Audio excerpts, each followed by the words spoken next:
Hello everyone, it's Michelle Gillmartin here and welcome to Technique Tuesday.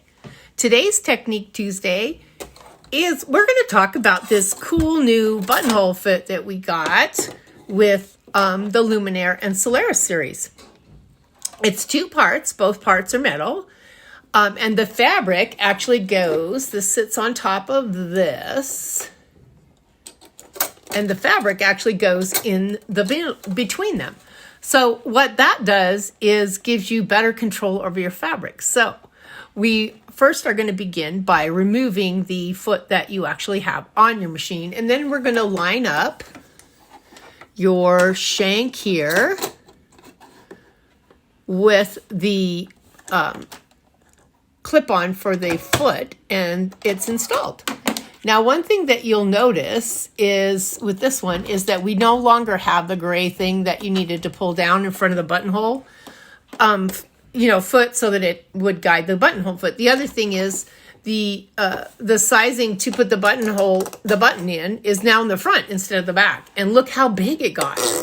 I mean, literally, you could do some big buttonholes, almost 1.5 inches for a shower curtain, a pillow, a slipcover, something like that. So it's not just geared towards small buttons, but big buttons as well.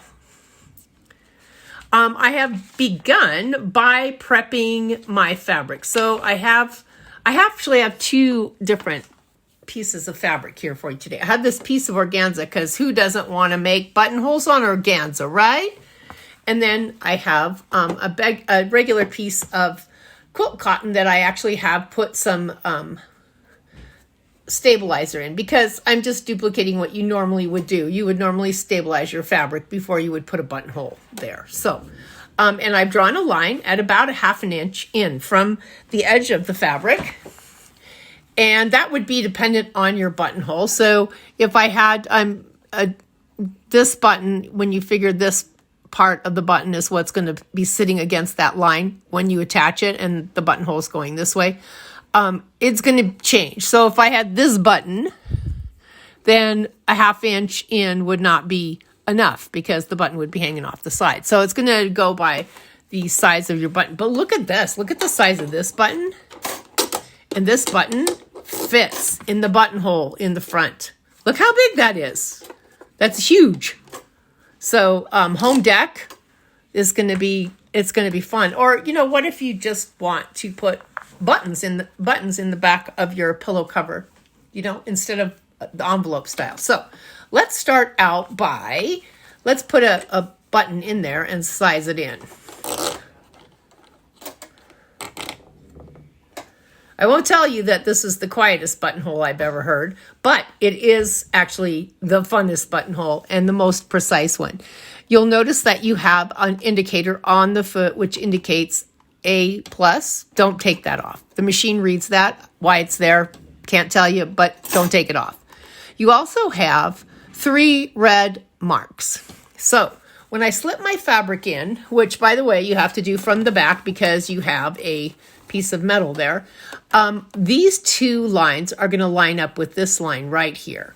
And then with my chalk, I'm actually going to draw another line which indicates where the buttonhole is going to start. So I have this line is going to match up here. These 2 lines are going to match up here and here. So I'm going to slide my fabric underneath, and I'm going to put my foot down until I see that these 2 lines here are basically on top of those 2 chalk lines that I drew.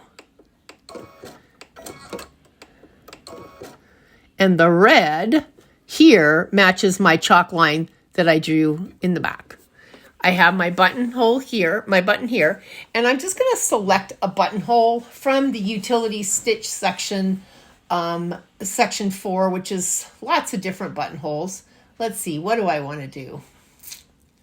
I think I will do, I don't know. How about 4-06? That sounds like a good one. All right. I'm going to start by making sure that I am correct. Yep, everything's set up. Buttons in there. I'm going to just push go and see what happens.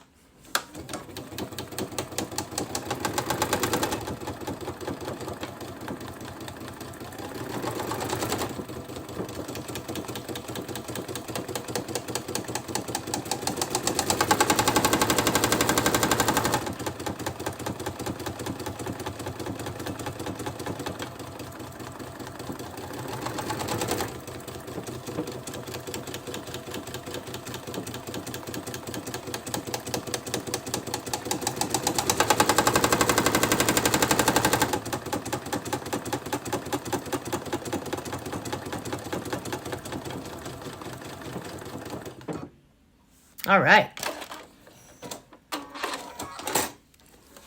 Look at that perfect buttonhole. Wow. It starts exactly where I planned on it starting, and it stops exactly where I planned on it stopping. So that's pretty cool. But can it sew on organza? I don't know. Let's see.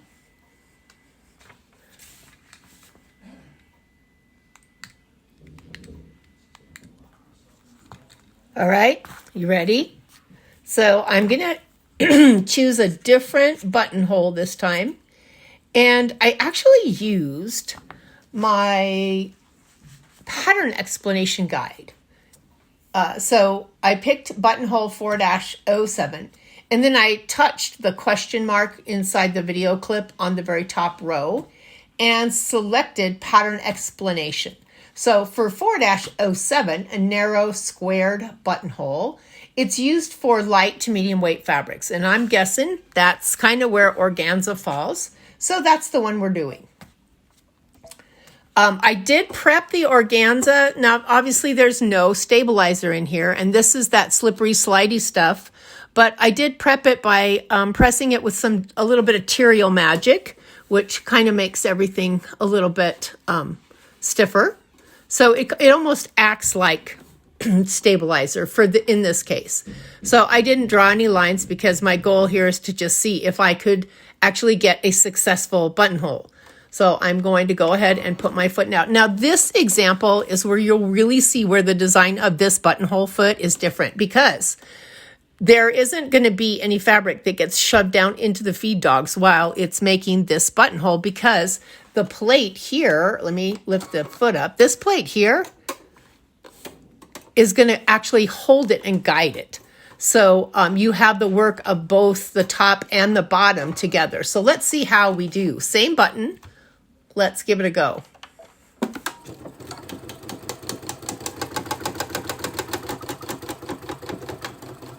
I did turn my speed down a little bit, and I have a 7511 embroidery needle in, and I have some embroidery thread in there. Doesn't look like my organza is sliding around very much.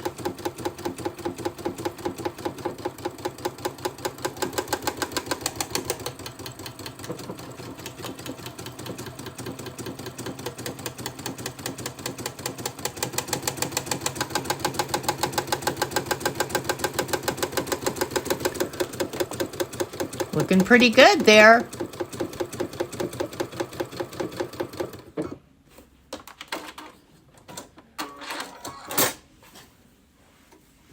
All right, so that is a really challenging, that's a really challenging buttonhole fabric to do a buttonhole on.